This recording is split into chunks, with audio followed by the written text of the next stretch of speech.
రాయ్ ఏం ఏం చెప్పరా? ఒరే రాజు, ఇద్దరం కలిసి తాగాం కదా, నేను ఇంటికి వెళ్తే దొరికిపోయి నువ్వు దొరకలేదు, ఏంట్రా కథ?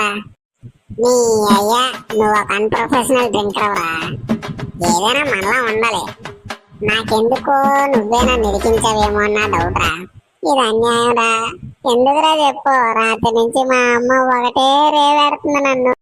నీ అయ్యా, నువ్వు తాగావని చెప్పి 10 మంది చెప్పలేట్రా? అర్ధరాత్రి 11 గంటలకు జామోతులు నెవలో వాసన రాకూడదని.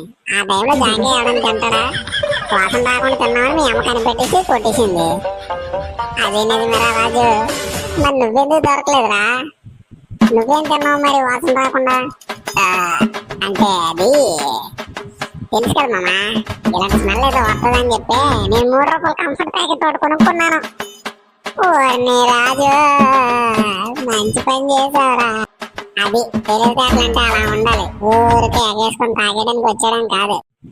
సరే సర్లావా, ఏదో ఒకసారి దొరికిపోయాం, ఈసారి చూస్తావుగా. ఏడు చేసేట్రోయ్, ఏడు చేయడమేట్రా.